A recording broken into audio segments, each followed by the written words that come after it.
Good morning, one and all. This is Sudeshri, working as Assistant Professor in St. Peter's Engineering College in the Department of Mechanical Engineering.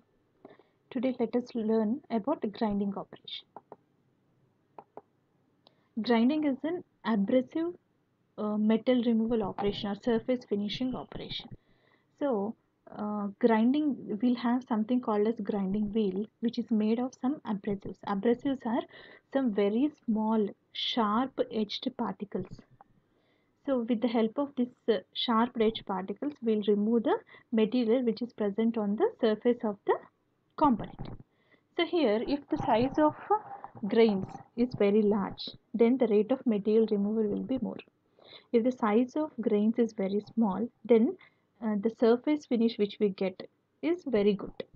So depend upon the thing which we require, whether we need a good surface finish or whether we need to remove a lot of material or large amount of material, then based on that we'll select the type of grinding wheel. So this grinding wheel, the abrasives, the bond which we use means the inside material which we use for bonding these abrasives, the porosity between this, so all these things will come into the picture while selecting a grinding wheel. So now let us look at the types of grinding machines which we have and what operations we can perform on the grinding machines. So we have four different types of grinding machines: surface grinding machine, cylindrical grinding machine, centerless grinding machine, and tool and cutter grinding machine. So now let us look at all the four types of grinding machines with their figures. So this is the first one, which is called as surface grinding machine. So if you look at the figure, see here is the table, and on the table we'll mount the workpiece, and here is the grinding wheel. So here the grinding wheel will be stationary and you can move the component with the help of this table, and we can perform the surface grinding operation. Surface grinding in the sense removing the top layer of the surface of some component. So that is surface grinding machine. Next one is the cylindrical grinding machine. Now if you look at the figure, this is the wheel, grinding wheel, and these are the lubricating or the coolant pipes. So this is the component. So here cylindrical grinding machine is used for getting a surface finish on the cylindrical component. So here is a cylindrical component. So this component will be fixed and the grinding wheel will move forward and backward depending upon the requirement. So the grinding wheel will come forward. So as I told, the size of abrasives which we use is based upon the rate of surface finish or the rate of material that you want to remove. So this grinding wheel will come forward and it will perform machining operation on this um, workpiece or this component. So here is the cooling oil pipes. So when here the requirement of this cooling oil pipes is when we are performing some machining operation. It need not to be a grinding, it can be any machining operation, grinding, milling, turning, whatever the operation we perform. So there we get some heat energy. So this heat energy will change the material properties of the component, and in case of some machining operations like milling, the material will get attached to the tools. So like this, in order to reduce the temperature at the working area, we use this lubricating oil, and these are the we use the coolant oils, and these are the pipes which supply the coolant oils. Okay, so here this is the grinding wheel which is used for making a clean surface or smooth surface over some cylindrical component, and this grinding machine is called as cylindrical grinding machine. Next one is a centerless grinding machine, and this centerless grinding machine is used for getting two different types of workpiece. So this is the component where you are performing a grinding on the cylindrical component from outside, and this is the figure where you are performing the internal grinding operation. So here, what is centerless grinding machine? How does it work? So here is the work rest. Work rest in the sense on which we keep the workpiece. So this is the workpiece. So here you have two wheels. One wheel is a stationary wheel and another wheel is a moving wheel. So the purpose of the stationary wheel is it gives support to the workpiece. So it don't perform any machining operation. It just it just gives support to the workpiece. So this is a stationary wheel which gives support to the workpiece, and this is a moving wheel. It means this is the wheel which applies the pressure, and also this acts as a grinding wheel. So this is the wheel which performs the machining operation. So you have some cylindrical components, and if you want to get surface finish on this component, we take the support of this work rest and stationary wheel, and we perform the operation with this moving wheel. So this is about the centerless grinding for outside diameters. And for inside diameters, here is the supporting roll or supporting wheel. This is a pressure roll, that is it applies pressure on the component so that the component will be stationary in between.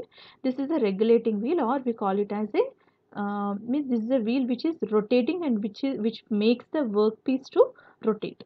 And this is the grinding wheel. The internal one is the grinding wheel which is performing the grinding operation inside. So these are the wheels which give support, and this is the inside wheel which is performing the machining operation. So this internal centerless grinding machine is the machine which is used for performing operation on the internal radius or internal areas of the grinding machine. So that is about centerless grinding machine. Next one is tool and cutter grinding machine. So this tool and cutter grinding machine is a type of grinding machine which we use for getting a smooth surface finish on the tools. That can be any tool, that can be a milling tool, that can be a drilling tool, so that can be a single point turning tool, it can be any tool.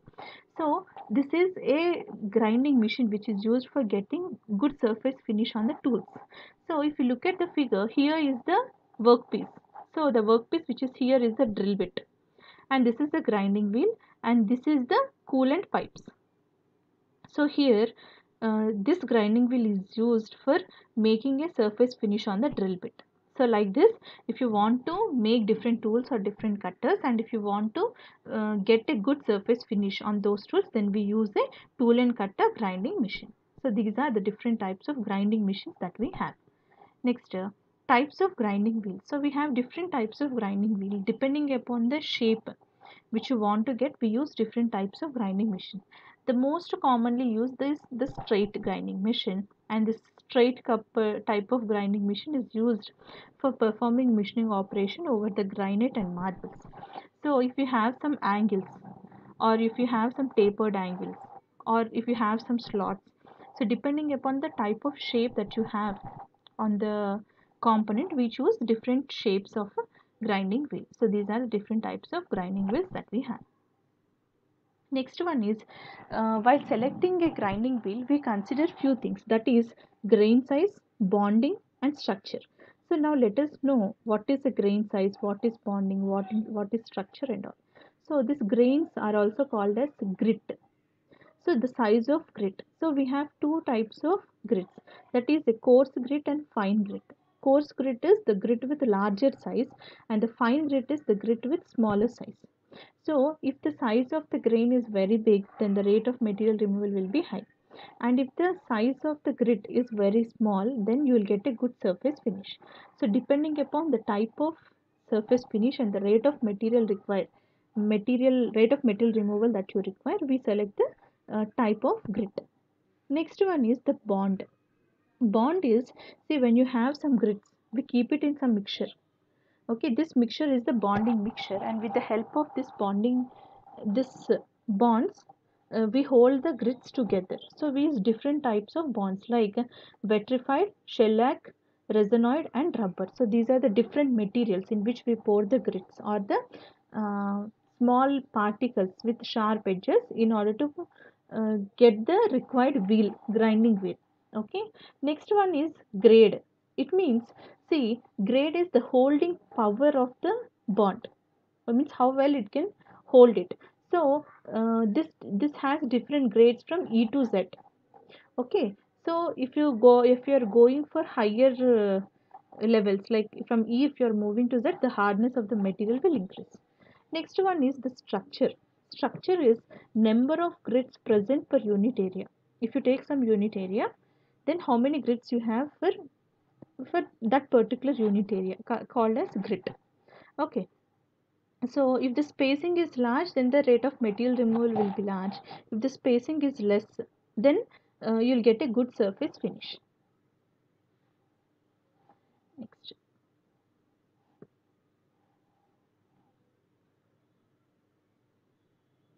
Next one is types of abrasives. We have two different types of abrasives. First one is natural abrasives. Next one is manufactured or synthetic abrasives. So now let us look at the natural abrasives. Natural abrasives are the abrasives that you get find naturally. That is like sandstone, emery, corundum, diamond and all. So diamond is the best abrasive that is available in natural abrasives, and that is called as a super abrasive. So the reason for calling it as super abrasive is because of high strength of the diamond, it can uh, cut the material which are very hard. So for cutting the hard material, we use diamond as abrasive, and we call this diamond as a super abrasive. Next one is the synthetic abrasive or manufactured abrasive. So aluminium oxide, 75% of all the grinding wheels will be made with aluminium oxide, and we have some more abrasives like silicon carbide, boron carbide, titanium carbide, etc. We have many things, but these are the few things. So 75% of the abrasives will be of aluminium oxide only. So here are a few abrasives and its applications. So now let us first look at what is aluminium oxide. So aluminium oxide is the most common type of abrasive, and it is used for machining the carbon, alloy steels, rough iron and bronze. Next one is zirconia aluminium. This is used for making rough grinding. Since you don't get smooth finish, but you'll get a high material removal rate. So if you use zirconia, and this is used for machining on steel and steel alloys. Next one is silicon carbide. This is used for performing machining operations on non-ferrous metals like rubber, stone, plastic, glass, cast iron, soft bronze and aluminium. And similarly, you have something called as ceramic aluminium oxide, which is used for making all precision grindings, and also it is used for making machining operation on the hardest metals. So that is about the different types of grinding abrasives that we use. Next one is bonding materials for grinding wheel. So we have, see, if you look at the figure here, you have something called abrasive grain. This is the filler, this is the pore, and this is the bond. Okay, so this bond we get it with the help of the material which we are using, the bonding material, and the pore is the space which is inside the grinding wheel, and abrasives are the sharp edged components or the particles, and filler is the some additional or some other foreign particles which we keep in the grinding wheel. So here what happens is, when you're performing some machining operation, the quality of the grinding wheel should be in such a way that it should break the worn out edges and it should generate the new edges. And if the abrasive is completely worn out, means if that particular grit is completely worn out, it should get removed and the new surface of uh, grinding wheel, I mean the new surface of abrasive should come out, or it should be projected out. So that should be the quality of some grinding wheel. So depending upon that, we select the type of abrasives and type of bonds. So bonding is a material which should be strong enough for holding the abrasives, but at the same time it should leave the abrasive once it is broken. So see, these abrasive products are of three different types: organic, vitrified and metal. Okay, organic in the sense resins, rubber and so on, and vitrified is glass or glass ceramic, and metals are like steel and all. So like this we use different types of materials in the grinding wheel. So this is about different types of materials and different types of grinding operations that we can perform. Now let us look at what is lapping. Okay, let me show the figure in detail. See, the blue color one which you are seeing at the bottom is a rotating wheel, and on this rotating wheel you have a abrasive plate. So this is an abrasive plate. Over this abrasive plate you will be having this truing ring. So this is the ring which you have. So in this ring we place these components like this. So these are the components. Over the component you will be having a pressure plate, and even for the pressure plate you will have abrasive coating. Okay, and we press this pressure plate with the help of some shaft. So here the wheel will be rotating from the bottom, the pressure shaft plate will be rotating from the top, and this ring will also rotate. As a result, what happens is the components which are present inside will get a smooth surface finish. So this is the operation. Lapping is an operation where you get a very smooth finish with the help of abrasives. Okay. Next one is honing. So if you look at this figure, you have four holes, and this is the honing tool. So here what we do is we keep this honing tool into the hole, and from another side of the hole we send some abrasive particles inside. So this tool will be moving and abrasive particles will be sent inside, and as a result when abrasive particles will uh, when abrasive particles rubs the surface which is present, so what happens is this honing tool got some edges, some sharp edges which helps in the movement of abrasives in the workpiece. So here what happens is after performing this operation, this honing operation, you get a good surface finish inside. So this is called honing operation. Next one is a broaching operation. Broaching is an operation where you can remove uh, layers of material in single stroke. It means instead of making machining operation for every layer, in broaching operation we remove all the layers at once. So that is called broaching operation. So if you look at the figure which is here, this is the workpiece, and this the first edge is removing the first layer, the second edge is removing the second layer, the third edge is removing the third layer, and the fourth edge is removing the fourth layer. So like this, in one stroke if you can remove all the layers of material, then that is called as broaching operation. So these are the different surface finishing operations which are present in metrology and machine tools. Okay, these are the reference links that I have uh, took as reference in order to get the data, all this data. So this is about the different uh, surface finish operations that we use during machine. That's about today's class. Thank you.